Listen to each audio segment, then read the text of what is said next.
ओडिशा के पुरी में श्री जगन्नाथ मंदिर में कुछ वर्षों के अंतराल पर भगवान जगन्नाथ, उनके बड़े भाई बलभद्र, बहन सुभद्रा और सुदर्शन चक्र नया शरीर धारण करते हैं। इस पवित्र उत्सव को नवकलेवर कहा जाता है। हिंदू पंचांग में कभी कभी ऐसा विशेष वर्ष आता है जब आषाढ़ का महीना 2 बार आता है। इसे अधिक आषाढ़ भी कहा जाता है। इसी वर्ष श्री जगन्नाथ प्रभु नया शरीर स्वीकार करते हैं। ये महोत्सव कभी 12 सालों बाद तो कभी 19 साल बाद होता है। ये निर्णय मनुष्य नहीं लेते हैं। समय स्वयं तय करता है कि भगवान जगन्नाथ नया शरीर कब धारण करेंगे। अधिक आषाढ़ शुरू होते ही पुरी का वातावरण बदल जाता है।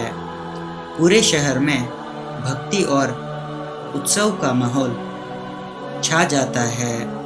एक निश्चित दिन मंदिर में विशेष पूजा होती है।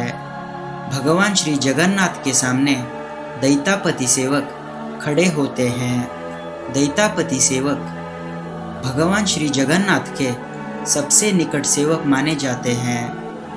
मान्यता है कि वे भगवान श्री कृष्ण के समय के शबर राजा विश्वावसु के वंशज हैं। ऐसा माना जाता है कि स्वयं भगवान जगन्नाथ ने उन्हें अपनी सेवा का विशेष अधिकार दिया है।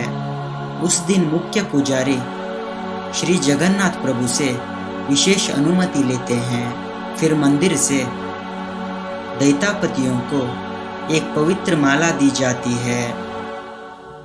इसे आज्ञा माला कहा जाता है, जिसका अर्थ है भगवान का आदेश। मानो भगवान कह रहे हैं, जाओ मेरा नया शरीर खोजो। आज्ञा माला धारण करने के बाद दैतापति, पुजारी, वेद पंडित और चुने हुए सेवक पुरी से जंगल की ओर निकल पड़ते हैं। उनके पास कोई नक्शा नहीं होता। उन्हें केवल भगवान के मार्गदर्शन पर विश्वास होता है।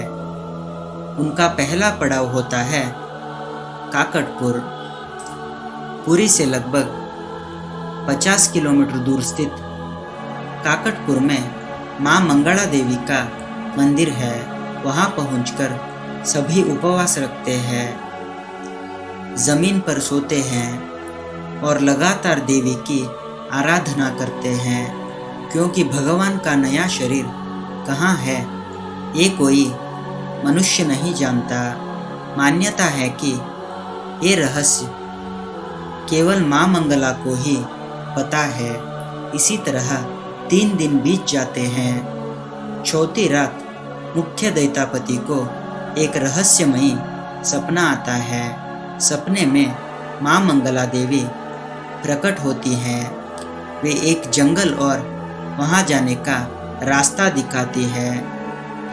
फिर एक विशाल पेड़ की ओर इशारा करते कहती हैं, यही भगवान जगन्नाथ का नया शरीर है, और उन्हें आशीर्वाद देती है।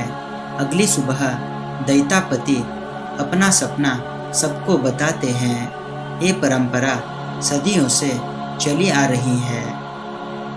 सपने में दिखाई गए रास्ते पर चलते हुए सभी जंगल में प्रवेश करते हैं, लेकिन जंगल में हजारों पेड़ होते हैं।